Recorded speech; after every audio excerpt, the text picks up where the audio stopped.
Well, hello everyone. I hope you're having a great day today. Welcome to Monday's edition of Take 5. Hey, we're starting a brand new series. I'm really excited about it.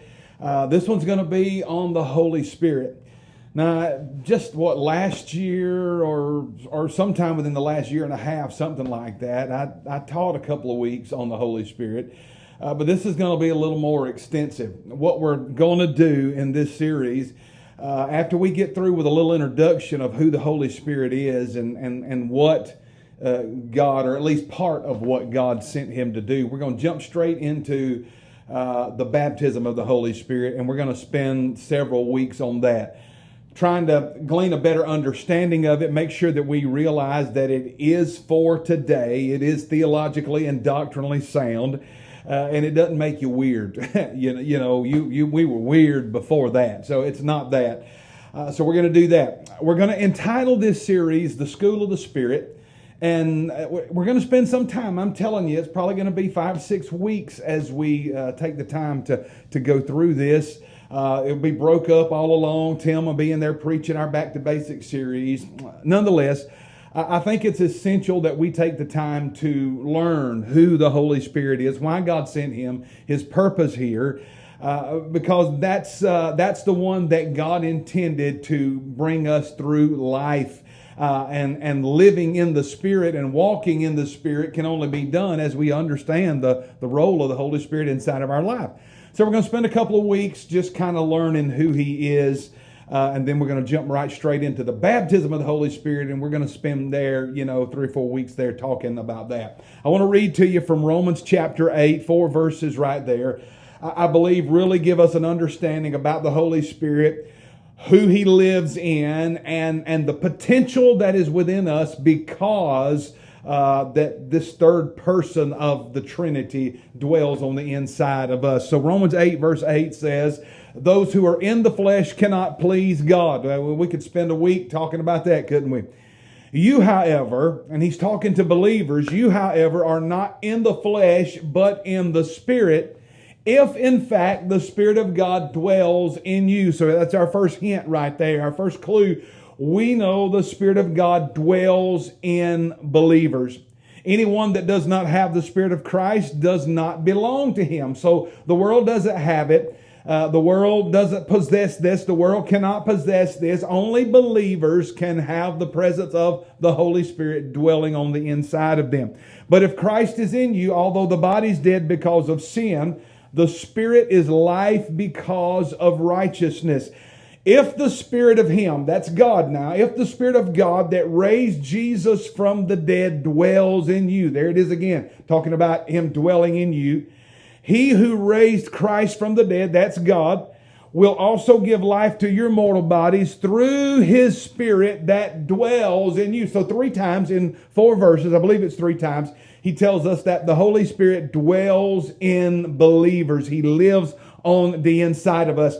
So that means that our life is supposed to have everything to do with the Spirit. All that we do, all that we live, all that we become, all that we are, the things that we partake of in this life, it's supposed to emanate out of the Holy Spirit that lives in us, not the flesh, because those that are in the flesh cannot please God. So the epicenter is supposed to start from the Holy Spirit inside of us, and those waves go out, and that's what makes our life, that's what directs us in everything that we do. Our life is evolving around the Spirit of God that dwells in us. That's what it's supposed to do anyway.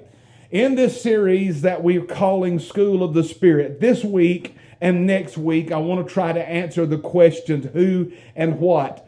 I intended to do it all yesterday when we got into the message, but we just didn't finish it yesterday, so we're going to have to spend a couple of weeks on this.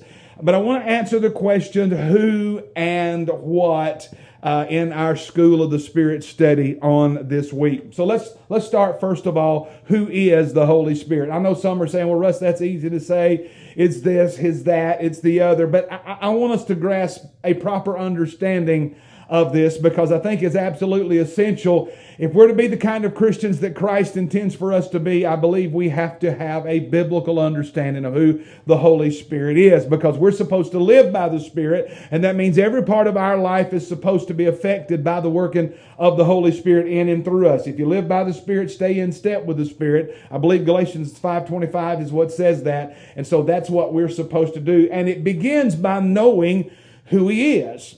So let's be very basic with this. Number one, the Holy Spirit is not and should not be referred to as a thing or an it. That's not who He is, not a thing or an it.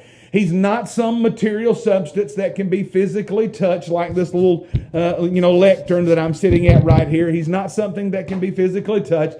The Holy Spirit is not some specific quality of goodness or love or morality that some people say that He is. And the Holy Spirit is not some type of impersonal force or some form of energy.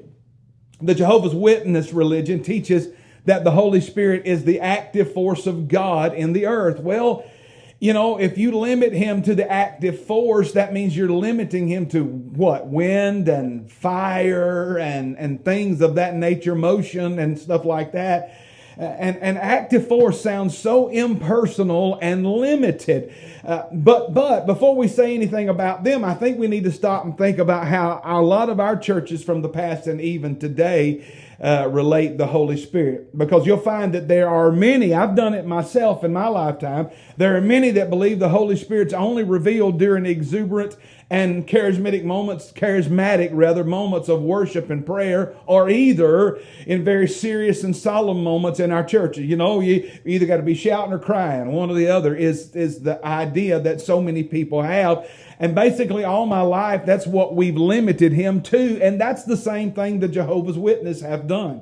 They've limited Him to the active force of God, and we really have too, the active force that comes down, because that's the way we always said it. He comes down when you pray the right prayer, you sing the right song, or the preacher says the right thing. That's what we've limited to. And I'm afraid that we're limiting and associating the Holy Spirit with supernatural phenomena instead of learning who He actually is and what Jesus has sent Him to do. And that's what I want us to do. Now, don't get me wrong. All of those other things are great. I'm thankful of the Holy Spirit and the way He moves in our midst and in our times of prayer. I'm thankful for the sensations that we have, for the way we sense Him on this flesh and on our emotions. I'm thankful for all of that. But if that's what we limit Him to, and we don't realize what we just read in Romans chapter 8, verse number 11, that He is supposed to live in our life and give us the same power to live from day to day that was used to resurrect Jesus from the dead. The same Spirit that lived in Jesus